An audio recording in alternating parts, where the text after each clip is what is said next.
गोलीकांड के 7 आरोपी गिरफ्तार, मास्टरमाइंड अब भी फरार। मोहर गोलीकांड में सियासी आंधी तेज है। कांग्रेस ने अब इस मामले को जनता के बीच बड़ा जन आंदोलन बनाने की ठान ली है। वहीं दूसरी ओर पुलिस ने एक के बाद एक ताबड़तोड़ गिरफ्तारी कर फरार आरोपियों पर शिकंजा कसना शुरू कर दिया है। 3 और आरोपियों की गिरफ्तारी के साथ पुलिस ने अब तक कुल 7 को दबोच लिया है, लेकिन मास्टरमाइंड अब भी पुलिस की पकड़ से बाहर है। क्या इस गोलीकांड का सच सामने आ पाएगा या सियासत के शोर में दब जाएगा इंसाफ का सवाल। राजनांदगांव पुलिस ने भोपाल में दबिश देकर 3 फरार आरोपियों जितेंद्र नारोलिया शर्मा, अमन सिंह परिहार और अभय सिंह तोमर को गिरफ्तार किया है। अभय सिंह के पास से एक देशी कट्टा और जिंदा कारतूस भी जब्त किया गया है। इससे पहले जेसीबी चालक भगवती निषाद, पार्षद संजय रजक और अभिनव तिवारी सहित 4 आरोपी गिरफ्तार हो चुके हैं।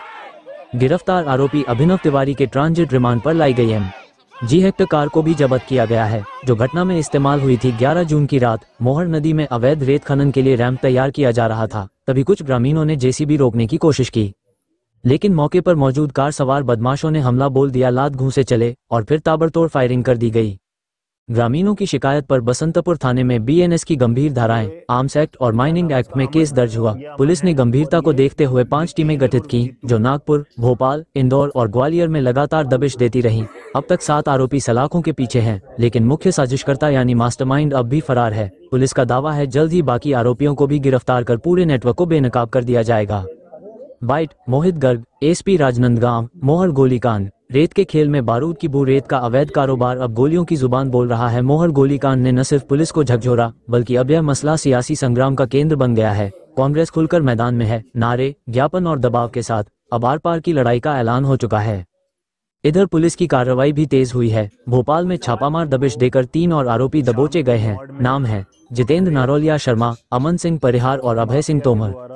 अभय के पास से एक देसी कट्टा और जिंदा कारतूस मिला है। अब तक कुल 7 आरोपी पुलिस की गिरफ्त में हैं।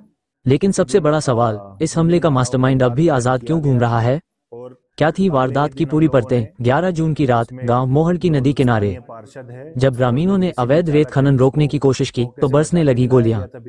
जेसीबी मशीन लेकर पहुंचे हमलावरों ने न सिर्फ हमला किया, बल्कि जानलेवा वारदात को अंजाम दिया। पुलिस ने बीएनएस, आर्म्स एक्ट और माइनिंग एक्ट के तहत केस दर्ज किया है। इससे पहले जिन आरोपियों को पकड़ा गया, उनमें पार्षद संजय रजक, जेसीबी चालक भगवती निषाद, अभिनव तिवारी और अन्य शामिल हैं। अभिनव की निशानदेही पर क्राइम में इस्तेमाल MG Hector car CG08 AR 7157 जब्त हुई है। मास्टरमाइंड का नाम सब जानते हैं, पर गिरफ्तारी कब होगी? क्या इस हमले में रेत माफिया के साथ सियासी ताकतें भी शामिल थीं?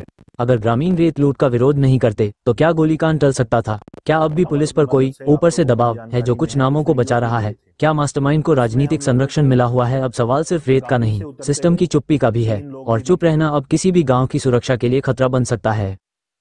शाम को मोहड़ में रेत माफिया के द्वारा गोली चलाई गई थी, रेत तस्करी की कोशिश की गई थी, जिस अपराध में उसी दिन विभिन्न धाराओं में अपराध कायम किया गया था। और अगले ही दिन हम लोगों ने उसमें जो स्थानीय पार्षद है और जो जेसीबी चालक है, जिसको मौके से बचा के भी लाया गया था भीड़ से, उनको गिरफ्तार किया गया था। उसी श्रृंखला में हम लोगों ने जो जेसीबी मालिक है और जो हाईवा मालिक है, उनकी भी गिरफ्तारी की थी। साथ ही साथ जो अतुल तोमर, जो एमपी से आया था, और जो ये पूरे जितनी जानकारी हमें उस समय तक मिली थी, पूरी घटना का अंजाम देने में एक महत्वपूर्ण उसके बाद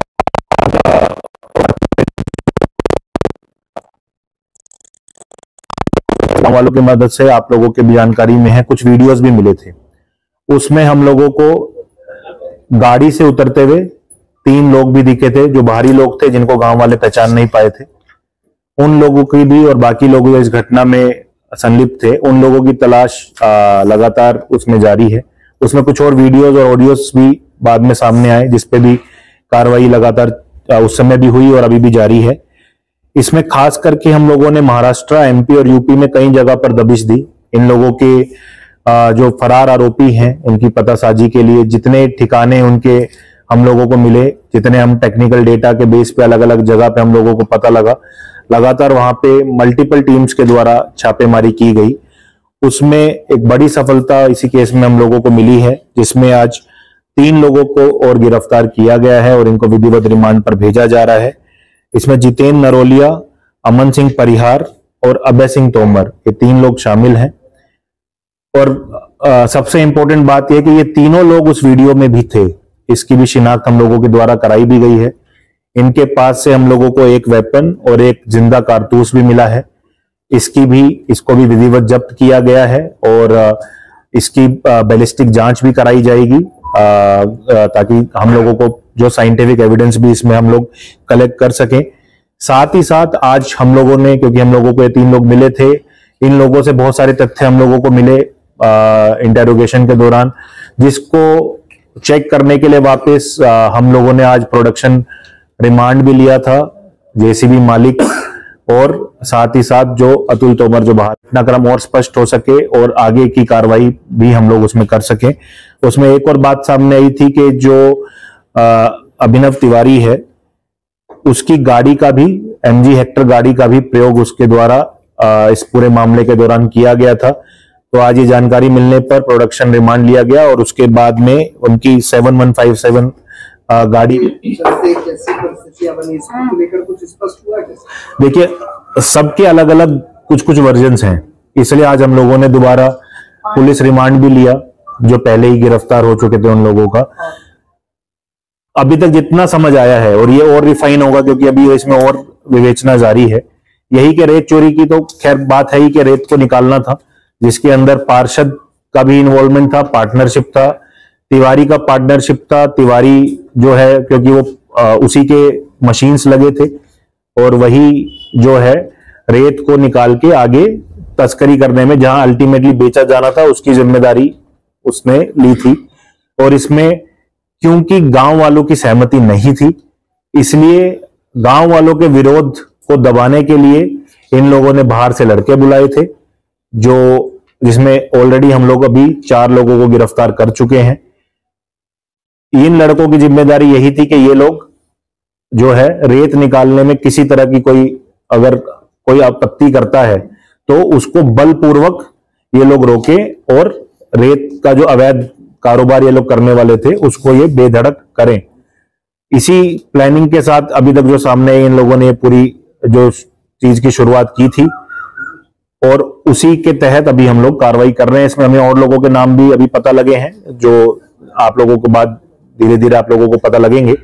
अभी हम लोग और क्रिस्टलाइज कर रहे हैं, जैसा कि आपको पता, अगर जरूरत पड़ेगी तो अभी हम इसमें दोबारा पुलिस रिमांड और भी लेंगे ताकि जो हमारे इन्वेस्टिगेशन के तथ्य हम उनको और पुख्ता कर सकें। थी तब, और इन लोगों के द्वारा जो प्रीलिमिनरी बताया भी गया था, 2 वेपन्स इस्तेमाल होने की बात हुई थी और फायरिंग के बाद हम लोगों को जो सुबह स्कैनिंग हुई थी उसमें भी हम लोगों को 3 खाली खोखे और 1 हम लोगों को बुलेट मिली थी। तो अभी हम लोगों को 1 वेपन मिला है। हम लोगों को भी अभी जितना समझ आ रहा है, जितना अभी तक हमारी विवेचना चल रही है, हम लोगों को और वेपन मिलने की भी इसमें पूरी उम्मीद है। जो वेपन है उसका लाइसेंस ये तो देख ही रहा है, देसी कट्टा है। मुख्य आरोपी के बारे में अभी तक जैसा कि मैंने बताया कि हर एक का वर्जन अलग अलग है, तो अभी हम ये कहें कि ये पर्टिकुलर आदमी मुख्य आरोपी था, ये कहना किसी के बारे में भी बोलना थोड़ा मुश्किल है। विवेचना में जैसे जैसे और तथ्य सामने आएंगे, हो सकता है हम थोड़े दिन में उस बात तक भी आ जाए कि पूरा मास्टरमाइंड किसका था, क्योंकि अलग अलग लोग अलग अलग लोगों पे आरोप लगा रहे हैं। कॉल रिकॉर्डिंग के माध्यम से पुलिसकर्मी को सस्पेंड किया गया और जिस मीडिया कर्मी का नाम है इनसे इंटेरोगेशन में दिखी है संख्या, लेकिन और भी बढ़ सकती है जैसे जैसे और तथ्य सामने आएंगे। गोली चलाने वाले में देखिए, अब हर एक का कहना अलग अलग है। जैसा कि मैंने बताया, अतुल तोमर ने गोली चलाई थी, ये इन लोगों का कहना है। दूसरी बंदूक किसने पकड़ी थी उसको लेके अभी संशय है। दूसरी बंदूक थी भी या नहीं उसको लेके भी संशय है। लेकिन ये तो अब मैं जो बोल रहा हूँ ना, ये अलग लोगों को अलग अलग है। अब एक दूसरे के ऊपर बात डालने वाली बात है। इससे गोली चली है तो बैलिस्टिक जांच में ही पता लग पाएगा। मैं उसको तो नहीं आज बिना साइंटिफिक एविडेंस के कैसे बताऊंगा। सर पूरे मामले में प्रभावकारी ढंग से संजय सिंह का नाम आया है, संजय सिंह का क्या अपडेट? जैसे हम लोग अभी भी उनके भी पकड़, उनका भी, ये क्या नाम है इसका, अमन, ये अमन है और ये जितेंद्र उर्फ जीतू। सबकी गिरफ्तारी में सर बताएं। राजनांदगांव में 11 तारीख को हुए मोहड़ में अवैध रेत खनन करते हुए गोलीकांड के एक बड़े हादसे में राजनांदगांव पुलिस पहले ही 4 लोगों को गिरफ्तार कर चुकी है और घटना में प्रयुक्त 2 गाड़ियां भी उसमें जब्त की गई थी। इसमें एक बहुत बड़ी कार्रवाई करते हुए 3 और लोगों को, फरार आरोपियों को गिरफ्तार किया गया है, जिसके अंदर जितेंद्र नरोलिया, अमन सिंह परिहार और अभय सिंह तोमर, इन 3 लोगों की गिरफ्तारी की गई है। तीनों का एमपी से अलग अलग जगह पर इनके पतासाजी करते हुए, छापेमारी करते हुए पकड़ा गया है। इनके पास से एक वेपन और एक जिंदा कारतूस भी मिला है, जिसका बैलिस्टिक परीक्षण के लिए भेजा जा रहा है। साथ ही साथ चूंकि इन लोगों की गिरफ्तारी के बाद जब हम लोगों ने इन लोगों से पूछताछ की तो कुछ और साक्ष्य सामने आए, जिसके बेस पर हम लोगों ने पुलिस रिमांड जो पहले से गिरफ्तार अभिनव तिवारी और अतुल तोमर थी उनकी ली, और उसके बाद हमें कुछ और साक्ष्य मिले, जिसके बेस पे अभिनव तिवारी की गाड़ी MG हेक्टर को भी हम लोगों ने आज जब्त किया है।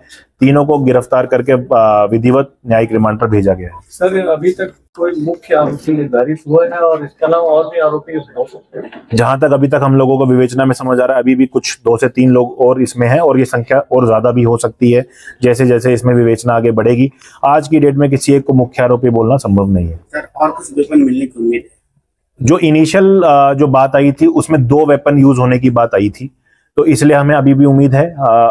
इन लोगों से हालांकि हमें उसमें सार्थक सपोर्ट नहीं मिला है, लेकिन हमें पूरी उम्मीद है कि इसमें और वेपन भी और गाड़ी भी रिकवर होंगी। तो कोई रिकॉर्ड नहीं, इनके खिलाफ आज की डेट में अभी तक हम लोगों को पुराना रिकॉर्ड नहीं मिला है।